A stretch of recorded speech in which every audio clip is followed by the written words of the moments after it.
여러분 안녕하세요. 반갑습니다. 엔도 14번째 시간이고요. 오늘은 지질대사 이상을 보도록 하겠습니다. 순서대로 이상지질혈증이란 어떤 질환인지, 치료는 어떻게 하는지, 그리고 대부분은 1차성이지만 2차성 고지질혈증은 어떤 원인이 있는지 간략하게 보고 마치겠습니다. 우리가 이상지질혈증, 디슬리피데미아 이렇게 얘기를 하는데 흔히 환자들한테는 콜레스테롤 높은 거 알고 계셨냐? 뭐 이렇게 얘기를 많이 하죠. 꼭 틀린 말은 아닌 것 같기는 해요.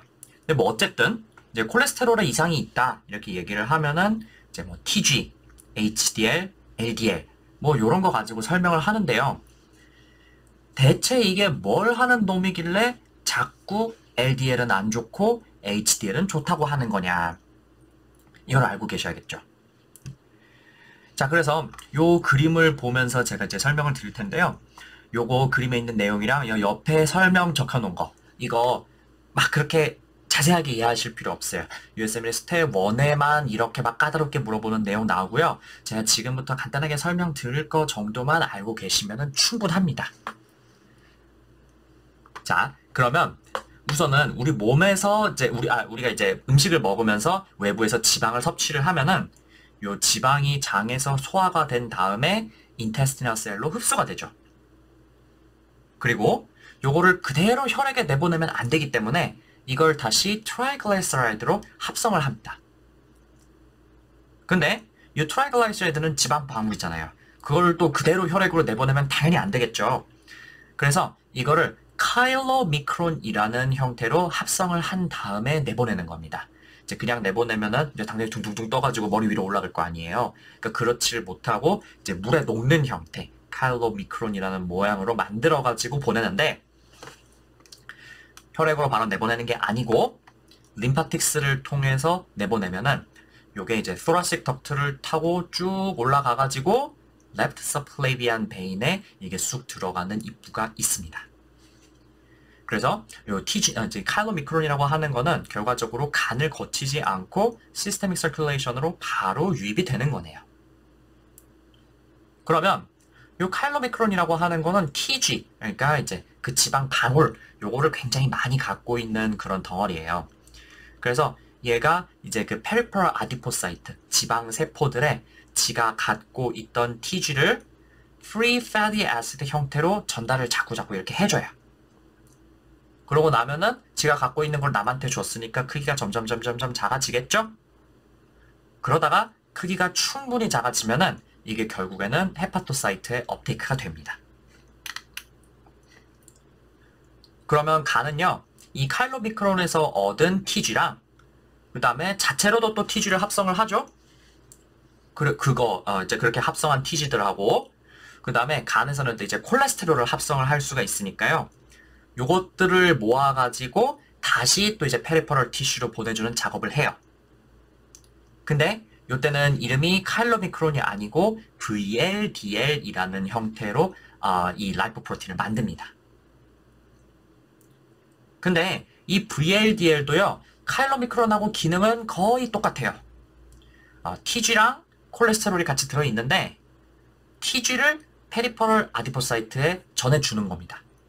기능이 똑같죠? 이제 그러고 나면은 VLDL도 역시 크기가 점점 작아지는데요. 이때 콜레스테롤은 그대로 갖고 있고 TG만 아디포사이트에 주는 거거든요. 그래서 근데 이 TG보다는 요 콜레스테롤이 조금 더 덴시티가 높고 무겁습니다. 그래서 TG가 줄어들면은 콜레스테롤의 비중이 상대적으로 늘어나니까 덴시티가 점점 올라가거든요. 그래서 VLDL보다 덴시티가 조금 높은 거를 우리가 IDL이다 이렇게 얘기를 해요. 그러면은 이 IDL은요, 다시 간으로 가는데 간에서 대부분의 TG 그리고 일부의 콜레스테롤을 다시 반납을 합니다. 그러면 다시 덴시티가 더 높아지겠죠? 요거를 LDL이라고 해요. 그러면 이 LDL은 이제 기능이 TG를 전달하는 게 아니고요. 콜레스테롤을 전달하는 걸로 바뀝니다. 이게 왜냐면은 이 콜레스테롤 있잖아요. 우리가 맨날 나쁘다 이렇게 얘기를 하지만은 사실은 셀 멤브레인을 구성하는데 꼭 필요한 거잖아요. 그래서 이거를 간에서 합성을 해가지고 페리퍼럴 티슈들이 쓸 수 있도록 보내주는 거거든요. 그래서 이 콜레스테롤이 필요한 세포들은 LDL 리셉터라고 하는 거를 표면에 표지를 해놓고 LDL이 여기 결합을 하면은 이 Receptor Mediated Endocytosis를 통해 가지고 LDL을 통째로 흡수를 하게 됩니다. 그리고 안에 있는 그 콜레스테롤들을 지가 필요한 데다 쓰는 거죠. 그래서 결론을 말씀드리면 이제 VLDL이 여러 과정을 거쳐서 최종적으로 도달하는 정착지가 LDL인데 결론적으로는 LDL이 간에서 합성한 콜레스테롤을 말초에 전달하는 역할을 해요. 근데 이게 그러면 LDL이 너무 많으면은 말초 조직에 콜레스테롤이 많이 쌓여버리겠죠. 그리고 이제 그게 말초 조직의 세포에 쌓이지 않더라도 그냥 아무나 이게 들러붙어가지고 거기 콜레스테롤이 쌓여버릴 수도 있어요. 그래서 우리가 이 LDL을 나쁜 콜레스테롤이다 이렇게 얘기를 하는 겁니다.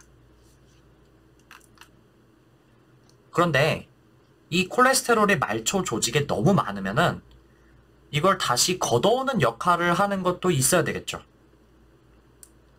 그 역할을 하는 게 소위 우리가 좋은 콜레스테롤이다 이렇게 얘기를 하는 HDL입니다. 그래서 이 HDL은요, 말초 조직에서 콜레스테롤을 잔뜩 걷어가지고 콜레스테롤만 꽉 차 있어요. 그러니까 덴시티가 굉장히 높겠죠. 그래서 이게 도대체 정확하게 어디로 가는지 뭐 그까지 아실 필요 없고요. 하여간 HDL은 모종의 방법으로 말초 조직에서 콜레스테롤을 걷어가지고 간으로 다시 되돌려줘요. 그러면 간은 이제 지가 생각하기에 콜레스테롤이 부족하면은 만들어가지고 내보낼 수도 있고 아니면은 지가 받은 게 많으면은 그걸 밖으로 배출도 해야겠죠? 우리 몸에 있는 이제 노폐물들을 배출을 하는데 콜레스테롤은 배출을 될 때 제가 어떻게 된다 말씀드렸어요. 예전에 소화기 할 때 흡수장애 하면서 이거를 바일 애시드로 합성해서 내보낸다 이렇게 말씀을 드렸습니다. 기억나시죠? 그래서 이제 그 바일 애시드 시퀘스트런트 그러니까 이제 바일 애시드에 결합하는 물질이죠. 그 콜레스테롤을 그래서 이제 그 물질이 콜레스테라민 이런 게 있는데 그거를 사용하면은 콜레스테롤 재흡수를 막고 최대한 몸 밖으로 내보낼 수가 있으니까 콜레스테롤을 떨어뜨리는 그런 효과가 있다 이렇게 말씀을 드렸어요. 그러면 지금까지 말씀드린 것만 이해하시면은 이 우리 몸에서 리피드의 순환을 이해하는 데는 충분해요. 대충 우리 몸에서 TG랑 콜레스테롤이 어떻게 순환하는지 그 감이 오시죠? 그래서 여기 보시면은 옆에 뭐 아폴라이포프로틴이 뭐 어쩌고저쩌고 뭐가 많은데 이런 거 USMLE 스텝 1 외에는 절대 시험에 나오지 않아요. 그래서 스텝 1을 보시는 분들은 요거를 안타깝지만 외우셔야 해요. 근데 국시나 CK 수준에서는 모르셔도 되니까 그냥 그런갑다 정도로 맞히시면 되겠습니다. 자, 그러면 제가 여기서 딱 한 가지만 더 말씀드리고 싶은 거는 요즘에 많이 쓰는 약하고 관련된 단백질이에요. 나머지 다 필요 없고 요 PCSK9이라는 거가 있는데 요 PCSK9이라는 단백질은 LDL 리셉터를 분해하는 효과가 있어요. 그러면 이 PCSK9이 많으면 세럼 LDL이 제대로 흡수되지 못하고 LDL 리셉터가 없으니까요. 혈액을 둥둥둥둥 떠다니면서 농도가 올라가겠죠. 반대로 이 PCSK9이라고 하는 거를 억제하는 약물을 쓰면 LDL 리셉터가 늘어나니까 세럼 LDL이 많이 흡수가 돼가지고 LDL이 떨어지는 효과가 있겠네요. 그래서 요거를 요즘에 우리가 약으로 쓰곤 합니다. 자, 근데 이쯤 되면은 이거 뭔가 이상하다 해야 돼요.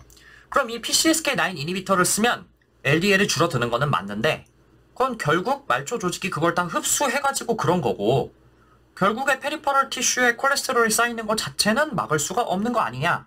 무슨 차이냐? 이런 거 궁금하지 않으세요? 궁금하셔야 돼요. LDL을 낮추는 것 자체가 어떤 이득이 있는가? 정답은 뭐냐면요. LDL이 혈액을 떠돌아다니다면은 점점 옥시다이제이션이 됩니다. 산화가 되는 거예요. 그러면은 우리 왜 산화가 몸에 안 좋다 그런 얘기를 많이 하잖아요. 뭐 꼭 그런 건 아니지만 어쨌든 이 옥시다이즈 LDL은요. 여러 가지 산화된 물질들, 옥시데이션 프로덕트를 많이 갖게 되고요. 이거는 일반적인 콜레스테롤이나 아니면 LDL보다도 훨씬 아테로제닉하다는 거죠. 그래서 이렇게 LDL들이 혈액에 막 떠돌아다니면서 옥시다이션이 되기 전에 미리미리 좀 줄여놓는 게 좋겠네요. 그래서 가장 좋은 거는 애초에 이 콜레스테롤이 생성이 되지 않도록, 우리 몸에 쌓이지 않도록 하는 스타틴, 뭐 이런 계통 약물이긴 한데, 이 PCSK9 이니비터들도 어느 정도는 카디오 프로텍티브 이펙트를 가질 수 있다, 이렇게 생각하시면 되겠습니다. 자, 그럼 책에 보시면은 제가 이 아폴라이포프로틴들, 뭐 카일로미크론이나 아니면은 VLDL 이런 거들에 붙어있는 단백질의 역할들을 이렇게 설명을 해놨는데, 말씀드렸지만 스텝 1을 보실 게 아니라면은 요 표는 전혀 중요하지 않습니다. 그렇지만 USML 스텝 1을 보실 분들은 요 표가 굉장히 빈출이기 때문에 외우셔야 돼요. 근데 덮어놓고 외우지 마시고요. 도대체 왜 이 단백질이 여기에 있을 수밖에 없는가? 이걸 생각하면서 외워보세요. 제가 조금 전에 그 그림을 설명드리면서 이런 내용 다 빼버렸지만은 옆에 설명 다 적어놨거든요. 그거를 읽어보시면서 요 표를 한번 보시면요. 이런 게 있을 수밖에 없다. 당연히 얘는 여기 있을 수밖에 없다는 거를 아시게 될 겁니다. 그래서 이걸 외우실 분들은 제가 강의록에 써놓은 설명을 한번 읽어보시고 이거를 외우시면은 훨씬 이해가 잘 될 겁니다. 이거 그냥 외울 수 있죠. 외울 수 있는데 스텝 1 보려면은 이런 거를 한두 개 외우는 게 아니잖아요. 그래서 무대뽀를 그냥 외우려면 되게 힘들어요. 이렇게 내용을 이해를 하시고 외우시면은 훨씬 편할 겁니다.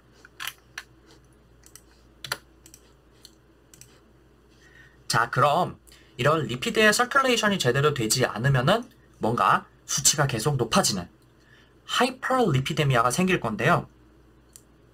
그 중에서도 이제 선천적인 문제로 요게 쌓이는 거를 우리가 이제 familial hyperlipidemia다 이렇게 얘기를 합니다.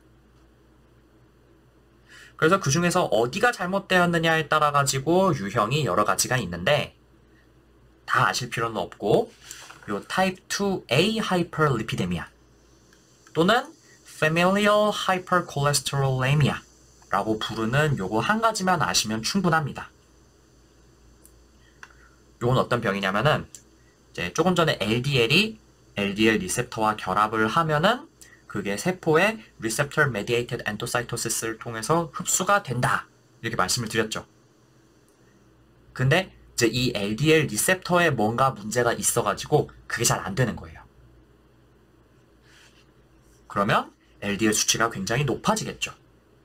막 200, 300 이렇게까지 높아지는데 그럼 조금 전에 말씀드렸던 것처럼 그게 막 옥시다이제이션도 될 거고 혈관에도 쌓이고 그럴 거니까 굉장히 젊은 나이에 아테로스클레로시스가 진행이 되겠죠. 그래서 가족 중에 심혈관계 질환으로 조기에 사망한 사람이 있든지 아니면은 진단은 잘 모르는데 급사했다. 왜냐면 이제 옛날에는 사람이 죽으면 그냥 그런갑다 하고 그냥 넘어가는 경우도 있었거든요. 이제 그래서 그렇게 급사했다 이렇게 알고 있는 사람이 있을 수가 있죠. 그리고 이제 그렇게 이제 아테로스클레로시스도 물론 일으킬 거고 그다음에 이 LDL이 너무 많다 못해가지고 막 여기저기 쌓여요. 그래서 이렇게 텐던에 쌓이면은 이거를 텐던 잔토마 이렇게 얘기를 하고요. 이제 그래서 여기 뭐 손등에 있는 요런 텐던들이나 아니면 아킬레스 텐던 그런 곳에 노랗고 간지러운 덩어리 같은 게 생기고요. 또는 잔탈리스마 눈꺼풀 옆 같은 곳에 이렇게 노란 덩어리가 생길 수도 있습니다. 그래서 이게 한 250명이나 500명 정도에 1명 정도 그래서 꽤 흔한 거죠. 그래서 젊은 사람이 별다른 이유 없이 LDL이 너무 높다. 그러면은 이런 유전성 질환을 의심할 수가 있겠고 어릴 때부터 잘 치료를 해줘야겠죠. 이거 심지어 국시 실기에도 나오거든요. 그래서 하이퍼리피데미아가 있다. 그런 걸로 상담을 하러 온 케이스 그런 거 국시에 나오잖아요. 그러면은 꼭 피부를 한번 쓱 보는 척, 눈 옆을 이렇게 만져보는 척, 그 다음에 아킬레스 텐던 같은 거를 쓱 보고 이렇게 만져보는 척 이런 걸 꼭 해야 돼요. 이게 잘 알고 계셔야 됩니다. 이제 뭐 나머지들도 여러 가지 있는데 잘 모르셔도 돼요. USML 스텝 1에도 잘 안 나오고 그냥 그런갑다 하시면 되겠습니다. 자, 그러면 이 LDL이라고 하는 게 이제 혈관 질환을 일으키는 핵심 인자가 되기 때문에 LDL을 어떻게든 줄이는 게 중요하겠죠.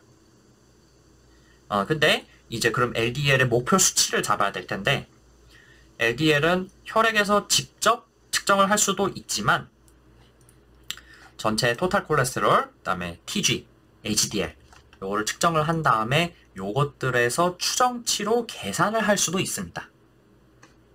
그래서 요 식이 이렇게 있는데 이거 혹시나 나올 수도 있으니까 이 계산 방법을 좀 기억해 두시는 게 좋겠어요. 이 LDL은 토탈 콜레스테롤에서 HDL이랑 그 다음에 TG를 5로 나눈 값을 빼주시면 되겠습니다. 예를 들어서 뭐 토탈 콜레스테롤이 200, HDL이 60, TG가 300 뭐 이러면은 이제 TC가 아까 200이라고 그랬죠? 200에서 HDL 60 빼고 그럼 140 남는데 그 다음에 이제 TG가 300이라고 그랬으니까 그걸 5로 나누면 60이 되잖아요. 거기서 60을 다시 빼주면은 LDL은 80이 되는 거죠. 뭐 이런 식으로 계산을 하시면 되는데 문제는 요 식이 꼭 그렇게 들어맞느냐 하면은 그렇지도 않고 결정적으로 TG가 400 이상이면은 신뢰를 할 수가 없습니다.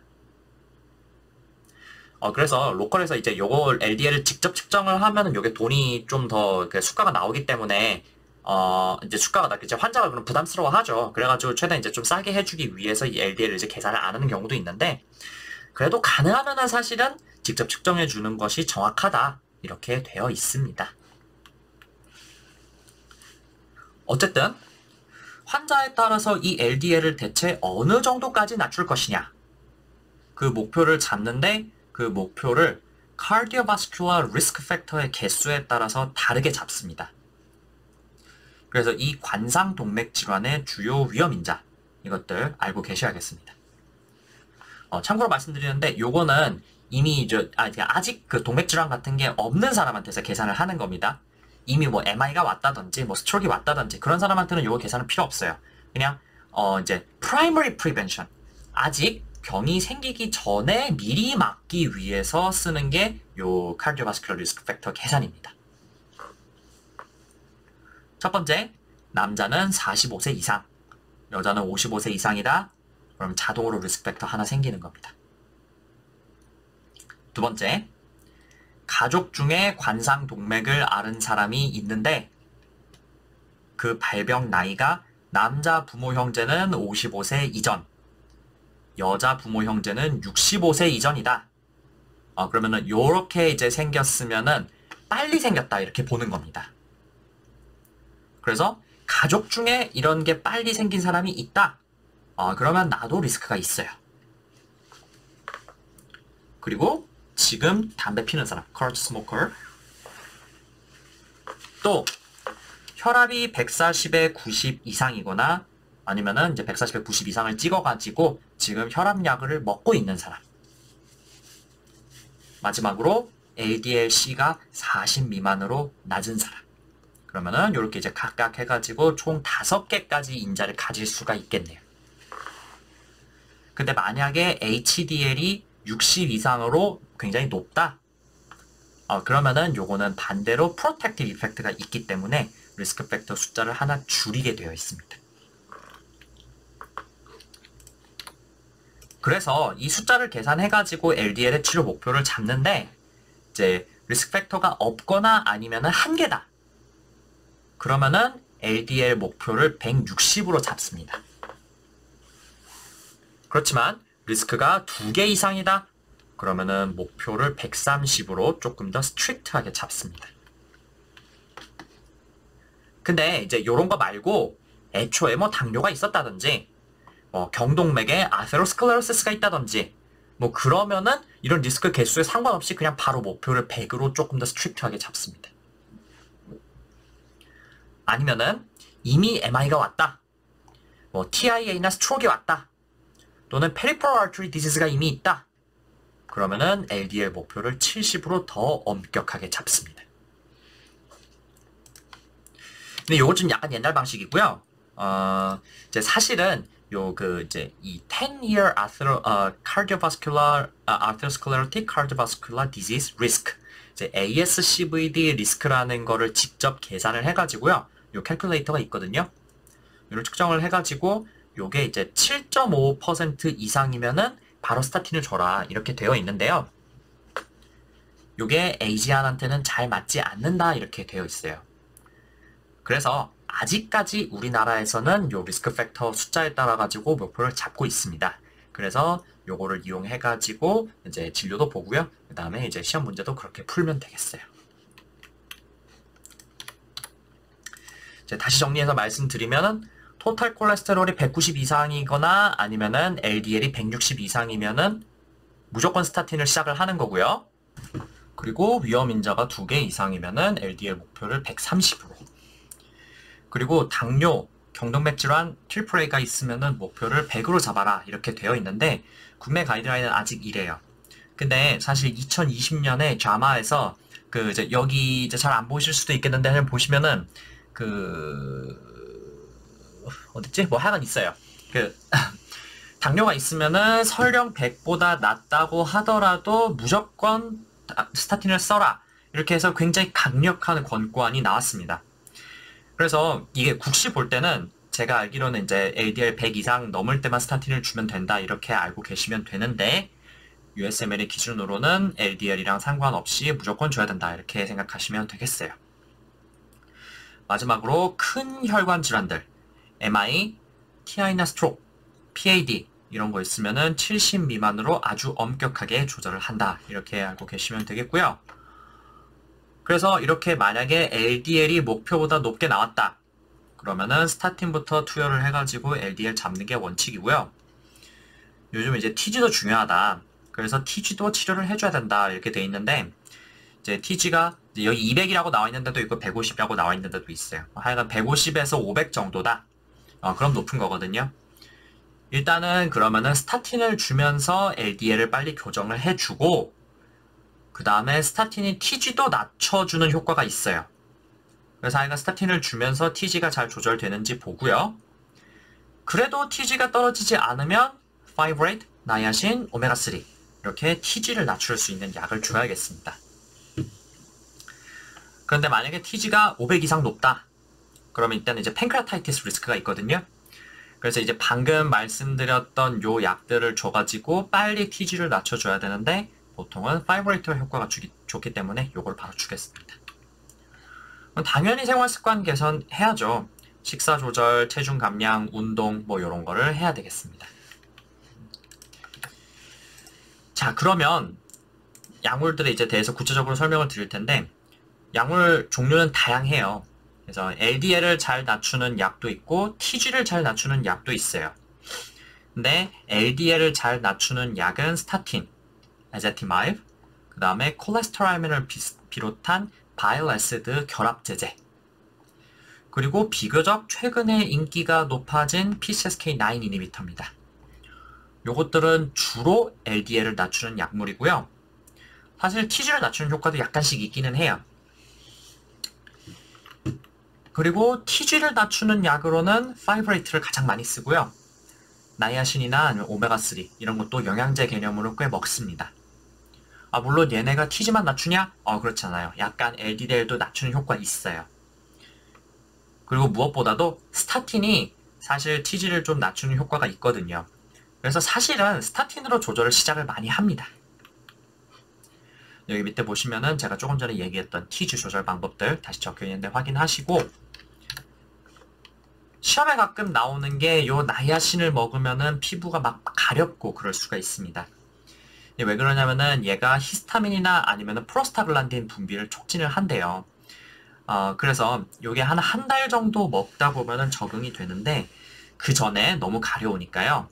그래서 약 먹기 한 30분 전에 아스피린을 같이 먹으면은 요 가려운 게 없어진다. 이렇게 되어 있습니다. 이거 뭐 국시에 나올 것 같지는 않은데 그냥 알아두시면 좋을 것 같아요. 자, 그러면 제일 중요한 약은 역시 스타틴인데요. 스타틴은 기전이 HMG-CoA 이니비터라고 해가지고 콜레스테롤을 합성하는 과정의 레이트 리미팅 스텝을 억제하는 겁니다. 가장 중요한 단계예요. 그래서 이거를 쓰면은 우리 몸에서 더 이상 콜레스테롤이 생성되지를 않으니까 말초 조직계에 있는 콜레스테롤을 계속 걷어내는 그런 효과가 있겠어요. 근데 이게 중요한 부작용이 두 가지가 있습니다. 임상에서 상당히 흔하기 때문에 이걸 좀 기억을 해두셔야 돼요. 첫 번째는 이게 아까 헤파타이티스를 일으킵니다. 그래서 OTPT가 오르는데 약간 오르는 거는 괜찮아요. 뭐 한 50, 60 이 정도는 그냥 팔로우업 하면서 봐도 되는데요. 많이 오르면 한 100, 200 이렇게 오르기도 하고 환자에 따라서는 간염이 정말 심해져가지고 얼굴이 노랗게 될 때까지 간염이 생기는 경우도 있고 아니면 또 너무 피곤해가지고 못 견디겠다 이렇게 얘기하는 사람도 있습니다. 그런 사람은 어쩔 수 없어요. 스타틴을 도저히 복용을 할 수가 없습니다. 여기 기준이 대충 이렇게 나와 있죠. OTPT가 상승하기 때문에 치료 전에 당연히 간 수치 검사를 해야 되고 이제 어퍼 노멀 리밋의 한 3배 정도, 그러니까 100 미만이면 이제 괜찮다 이렇게 보는데 그 이상으로 올라가면은 어쩔 수 없이 스타틴을 중단할 수밖에 없겠다. 아니면은 이제 요것도 마찬가지고 이제 마이알지아도 마찬가지고 이제 근육통이 생기는데 주로 어디 생기냐면 이제 프록시멀 머슬들. 그래가지고 이제 어깨라든지 아니면은 엉치뼈 있는 부분, 골반 부분 요런 부분의 근육들이 아프다고 이렇게 얘기를 하고요. 당연히 크레아틴 카이네이즈 수치도 올라가고 그다음에 누르거나 하면은 이제 텐더니스 같은 것도 있습니다. 그래서 아주 심하면은 랍도마이올라이시스 같은 심각한 증상이 나타날 수도 있어요. 그리고 특히 이 마이오패스는 파이브레이트랑 같이 복용을 할 때 자주 일어나는 그런 경향이 있습니다. 자, 그러면 이런 경우에 어떻게 해야 되느냐? 중요하니까 기억해두세요. 요 OTPT도 헤파타이티스도 마찬가지고 요 그 마이오패스도 마찬가지고 아니지. 일단 마이오패스에서요. 제일 중요한 거는 일단 TFT를 하는 겁니다. 그래서 하이포사이로이디즘이 살짝 있는데 요게 서클리니컬하게 있어가지고 모르고 지낼 수가 있어요. 근데 이런 서클리니컬 하이포사이로이디즘 환자한테서 스타틴을 사용을 한다? 그러면은 마이오패시가 굉장히 심하게 발생할 수 있다 그럽니다. 그래서 우선은 이제 이런 경우에 TFT 검사를 해야 되고 또 한 가지 해야 되는 거는 바이타민 D 검사를 해야 된다 그래요. 근데 이제 TFT도 정상이고 이제 바이타민 D도 정상이다. 그럼 이제 요렇게 이제 마이알지아 일으키거나 아니면 이제 헤파타이티스 일으키는 게 이제 스타틴 자체의 문제인데 스타틴이요. 로슈바스타틴, 아토르바스타틴 요런 게 있죠. 근데 이런 스타틴은요. 소위 이제 하이 인텐시티 스타틴이라고 해가지고 효과도 강하고 부작용도 좀 강한 스타틴으로 들어갑니다. 그래서 이런 종류의 스타틴을 사용을 하고 있다면은 이제 용량을 조금 낮춰보든지 아니면은 종류를 이제 로슈바 쓰고 있으면 아토르바로, 아토르바 스타틴 쓰고 있으면 로슈바 스타틴으로 이런 식으로 바꿔보는 방법을 먼저 써보고요. 그래도 안 되면은 그때는 이제 moderate intensity 스타틴으로 바꾸는데 요거는 이제 독성도 훨씬 덜한 대신에 효과가 그렇게 크지 않은 것들이에요. 그래서 이런 거는 여기에 해당하는 게 이제 프라바, 피타바, 플루바스타틴 이런 게 있는데 이제 피타바를 많이 씁니다. 그래서 이렇게 스타틴 종류를 바꿔주면요. 대부분의 환자는 잘 톨러레이트 한다 이렇게 되어 있어요. 근데 그래도 안 된다? 계속 OTPT 오르고 그 다음에 이제 마이알지아 같은 것도 계속 있다? 그러면 어쩔 수 없이 에제티마이브나 아니면 PCSK9 이니비터 같은 얼터넷 테라피로 바꾸는 수밖에 없어요. 그래서 이런 약들은 물론 LDL을 낮출 수가 있는데 카디오바스큘러 이벤트를 막는 데 스타틴만큼 효과적이지는 않습니다. 그래서 가능하면 물론 스타틴을 쓰고 싶죠. 근데 도저히 마이오패스가 심해서 못 쓴다, OTPT가 올라가서 못 쓴다, 그럼 어쩔 수 없이 이 에자티마이브나 아니면 PCSK9 이니비터만 쓸 수밖에 없겠네요. 그래서 요 스타틴의 기능 부작용, 요거는 이제 뭐 시험에 나오는 것도 나오는 거고 임상에서 굉장히 자주 맞닥뜨리는 상황이기 때문에 요거는 꼭 잘 기억을 하고 계셔야겠고요. 나머지 약들 조금씩 보면은 요 파이브레이트, 요건 이제 TG를 낮추는데 좋은 약인데 LDL도 약간 떨어지는 효과가 있습니다. 근데 역시 마이오패시 리스크가 있고요. 스타틴이랑 같이 쓰면 특히 리스크가 많이 올라간다고 돼 있어요. 그렇지만 그럼에도 불구하고 LDL과 TG가 같이 높아 있는 환자들이 많기 때문에 스타틴하고 파이브레이트 복합제는 많이 나와 있습니다. 일단 하다가 이제 뭐 근육통 심하고 그럼 어쩔 수 없죠. 쓸 수가 없습니다. 그 다음에 이제 PCSK9 이니비터인데 알리로큐맙, 에볼루큐맙 뭐 이런 것들이 있습니다. 그래서 요거는 LDL을 낮추는 데 좋은 약인데 보시다시피 모노클로널 안티바디잖아요. 이건 주사로 맞아야 되고요. 약이 굉장히 비싸요. 그래서 이제 아무나 맞을 수 없다는 그런 문제점이 있겠습니다. 또 임신 수유 쪽에는 스타틴, 엘리아티바이브, 나이아신 이런 거를 쓸 수가 없대요. 그래서 이런 경우에는 콜레스테롤 이런 거를 써야 된다고 합니다. 자, 그럼 마지막으로요. 2차성 지질혈증 얘기를 간략하게 드리고 마치도록 하겠습니다. 우선 비만, 당뇨. 이제 LDL이 올라가고 HDL이 떨어질 수밖에 없겠어요. 그래서 당뇨 환자는 당연히 리피드 프로파일 검사를 해야 되겠고요. 그리고 제가 조금 전에 말씀드렸지만 이제 미국 기준으로는 당뇨 있으면은 뭐 어쨌든 간에 무조건 스타틴은 사용해야 된다. 이렇게 되어 있죠. 그리고 술 먹으면은 제가 저번에 TG 올라간다고 말씀드렸죠. 그래서 TG도 올라갈 거고 당연히 이제 뭐 우리 몸의 리피드 프로파일이 전반적으로 안 좋아지는 그런 상황이 생길 수밖에 없겠네요. 임상적으로 중요하고 이제 매니지를 잘 해줘야 되는 세컨더리 커즈는 이제 하이포사이로이디즘이 있겠어요. 여기 있으면 LDL이랑 TG가 둘 다 잘 올라가는데 특히 최근에 체중이 갑자기 증가하고 근육통 같은 거를 호소하는 사람 이런 사람한테서는 꼭 TFT를 한 번쯤 해보는 게 좋겠네요. 그리고 스타틴을 사용한 다음에 갑자기 마이오패시가 심해졌다? 그러면 반드시 하이퍼사이로이드 마이오패시를 의심을 해봐야 되겠습니다. 또 네프로틱 신드롬 때도 토탈 콜레스테롤이 300 이상으로 굉장히 높아지는 게 특징이고요. 요거는 제가 이제 네프로 때 한번 설명을 드렸었죠. 약물 요거 좀 기억을 해줘야 되는데 에스트로겐, 사이아자이드, 베타블로커 요거 세 가지가 굉장히 대표적입니다. 이제 에스트로겐 같은 경우는 사실 임상에서 굉장히 흔하게 마주치게 되는데 에스트로겐 제제를 사용해가지고 스타틴이 그 리피드 프로파일이 안 좋아지는 사람이요. 시험에는 잘 그렇게 나오지는 않아요. 그래서 어쨌든 근데 이제 이런 게 그 원인 된다는 것 자체는 기억을 해 두셔야겠고요.